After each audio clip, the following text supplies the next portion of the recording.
accidentally became a journalist 35 years ago. All through my growing up years, in school and in college, it never occurred to me that becoming a news reporter could be a career option for me. Like Hrithik Roshan's character in the film Lakshya, I sat for the entrance exam to get into the School of Journalism only because my friends were also taking the exam. I got selected. The biggest ambition for any budding journalist is to have bylines in the newspaper. I also started working on my first special report, dreaming that it would be splashed on the front page of the newspaper with my name on it. But my special report, my label of love, got rejected. A little kindness and mentoring on the part of the senior editor could have salvaged both the report and my self confidence from getting trashed. But I would have missed out on some very important lessons. To draw a parallel from the world of cinema, most people who want to join films, they want to be on the screen, possibly as the hero. They don't want to be that invisible person behind the screens who is doing all the hard work in order to make the hero look nice and the film look nice. In the newspaper ecosystem, the desk is that behind the scenes production team. So you do a lot of hard work, but there is no halo or glory. And if you are excellent at your work, you give a brilliant headline, you plan a very good, impactful display, and then the reporter walks away with all the credit for a great story. That is the presumption. But it's only when I joined the Times of India desk as a sub-editor, I realized what an invaluable experience it was. I got perspective about the world of news. I got the big picture. I developed what you call a nose for news. I started enjoying myself thoroughly there. Within a short time, my work was noticed and bosses started competing to have me on their teams. Within 5 years, I got 3 promotions. And I was less than 25 when I was made chief sub-editor to bring out the main edition, Delhi City edition of the Times of India. That is a big deal, even if it is not visible to the world outside, because you are taking the responsibility of deciding what's in the newspaper the next day, what is going to be the lead story that I will play with, what is going to be the visual there, which are the angles that I must take for different stories. And this is an exercise that is thrilling every single day. And the gratification at the end of it is the newspaper that comes out and is distributed to the world outside. This was a time when my husband, who is also a journalist, decided to shift from print to TV medium. And he proposed that we shift to Hyderabad. I was thoroughly enjoying myself in Delhi. I did not want to shift either from Delhi to Hyderabad, nor did I want to move out of the desk at the Times of India. And yet, I made that move. I thought it was professionally not the correct move for me because it is illogical, irrational, unfair, and possibly foolish as well. Yet, that disruption is something that broke a loop. And I was pushed out of my comfort zone and I discovered myself as a reporter. First for the Times of India, then the Economic Times, and then for India's first 24/7 news channel, NDTV. One of the first reviews that I got was by a very popular media commentator. She used to write a weekly column in a newspaper, and she said, "She sounds like a schoolgirl with a sing-song voice." This was before the era of social media, and yet a public put down is never easy. But I realized on that day that as a TV reporter, you will get both bouquets and brickbats. Both may be undeserved, and yet you have to learn to treat both those imposters just the same. Even otherwise, being a reporter is not easy, news reporter on the ground. Very often you require courage, resilience, a never say die attitude, and a lot of passion as well. 1999 super cyclone hit Odisha and 10,000 people were killed. I and my team traveled 2 days from Hyderabad to Visakhapatnam. First we flew, and then from Visakhapatnam to Srikakulam, Bhubaneswar, Paradeep.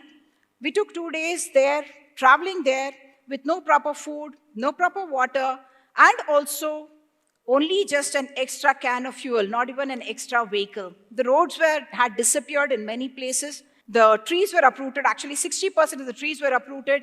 Electric poles had fallen. Phone lines were fallen. Zero connectivity. Even otherwise, there was no mobile phone at that time. And yet we plodded on. We went to Paradeep and reported from the place of devastation there. I met a man there who told me that he and 10 of his family members had tied themselves with a rope, hoping to stay together and hoping to stay safe. When he woke up, only he was alive. The rest of the people that were tied to the rope had all died. My discovery, not just of India, but also Bharat, happened at this time. For the first time, actually, I was traveling to villages and towns in rural India.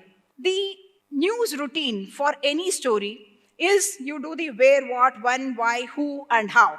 But outside the newsroom, the world is complex and non-linear, and there are many unexpected twists and turns. It is those twists and turns where very often make a good story. As a television reporter, you usually do not have the luxury of time. You're always on a tight leash, and there is a deadline always to meet. So you can't sit and listen and absorb everything. What I realized is that if you go well prepared for a shoot, you can get a good story. But only when you keep your eyes and ears open for something that happens on the ground, something compelling, something that is waiting to be discovered. That is what makes for a great story. Many of our ground reports made national headlines, even won awards, because I think we had that compelling element in our story that made the report stand out. The Prime Minister's office, in fact, conveyed to me that our ground reports on farmer suicide deaths had brought the then Prime Minister to Andhra Pradesh. The same media critic mentioned me once more in her column. This time she called me an excellent reporter, calm and authentic. We reported not just on the gloom and doom, but also on hope and change, because that was also a reality of what was happening on the ground there. Mallama. She was 27 years old when I met her. Her husband had died by suicide. He was a cotton farmer, and she had 3 small children, school-going children, and a lot of debt. When I went to Aknur village in Warangal, it was late evening, and it was dark, and our lights had failed. But I could not shoot at that time, and I went back the next day to shoot, only because all night long, the mourning ritual with which Mallama had cried her heart out and told me her story kept haunting me. Our report brought both the Chief Minister and desperately needed help to the doorstep of Mallama. Her story changed from one of tragedy to hope, not just because of NDTV and the support from the government, but also because of the grit, courage, and resilience that Mallama herself showed. So from hopelessness, indebtedness, deep despair, Mallama became a successful farmer and also added, in fact, to her assets. In 2004, NDTV won the International Press Institute Award, and that was given away by President Kalam. This was for a Baby India series on India's girl child. I had happened to go to a government hospital here, and I was told that a mother was refusing to breastfeed her newborn baby. We thought possibly because the baby was a girl, and there must have been pressure from her family to have a boy, and that's the reason she was doing that. And then we found out, after a DNA test, that the woman was not lying, the mother was not lying. Another couple, who also wanted a baby boy, had deliberately swapped the babies. This is something that was revealed through our investigations. In another undercover operation, I and a child rights activist friend went posing as a childless couple to Nalgonda. We spread the word around that we wanted a baby. An auto driver took us straight to Shishu Vihar, which is a government-run home for children. This is supposed to be out of access for any outsider. And he showed us the babies there, and he said, you can take any baby, just pay a few thousand rupees. I asked him, is this even possible? He said, kal miss kar gaye, madam, aap. Do gaye, 3 kilo ke. He was referring to the babies. I asked him, won't questions be asked? He said, agar aap aaj Pooja ko le gaye, if you take Pooja away, meaning if she is bought, the next arrival that comes to the home would become Pooja, so the tally of the records, the numbers would remain the same. This was a 1-month-long investigation, and a lady, Dawn, contacted us from the same area. She was a former Sarpanch as well. Her name was Kamli, and she said, I could get a newborn tribal baby for 30,000 rupees. We went there, And we went there, she hiked the price to 50,000 rupees. My partner in crime, the child rights activist, he was over enthusiastic. Instead of bargaining, he said, "We will give you also a gold ring because we are so happy to get a baby." Kamli was sharp and suspicious, and she checked us. She caught us out, and she took us captive. She, in fact, said that she would beat us up and lock us up there. And she was not boasting because she was already a murder accused and she had several criminal cases in her name. Luckily, that day, two top police officers called me repeatedly on my phone that she had already seized from us. And she also found in my contact list names of several people who sounded like VIPs. And she must have thought that we are someone important enough. And I didn't tell her still that we were from the media. And after 12 to 14 hours, she let us go after erasing everything that was on our phones. But she had not reformatted the phones, and therefore we were able to retrieve some of that, put out a report, and Kamli went to jail. In our quest to take credit for the human enterprise, we very often underrate the role played by luck. We were investigating illegal iron ore mining in Ballari, where in fact entire mountains had disappeared because of a mining mafia with very strong political connections. A very influential local contact told us that you can go in, you can be killed, you can be buried, and nobody will find out. We went in anyways. Fortune, they say, favors the brave. There was no connectivity in many places, there were no washrooms either, and I needed to change my sanitary pad. So I went off the road behind some rocks to do that, and lo and behold, the other side, I saw some trucks were being loaded with iron ore to be smuggled out of there. This was a time when the Supreme Court had imposed a blanket ban on iron ore mining. And this became a national headline. And I got an award for anti-corruption bravery for that report that was an expose. In another instance, my driver had stopped on the highway for a cup of tea, and I noticed that as in silhouette against the sky, I could see some children tossing bricks to each other. They were not playing. This was a brick kiln, and very often these kind of places are very hostile to outsiders. We went in anyways and realized that things were desperate there. In fact, when our camera came out, they started attacking us. And then we called in the police and rescued people. There were people who had been beaten up, pregnant women, children. All of them kept almost like hostages there. For this, NDTV got the Ramnath Goenka Award for uncovering invisible India, and I, as a reporter, got the award for it.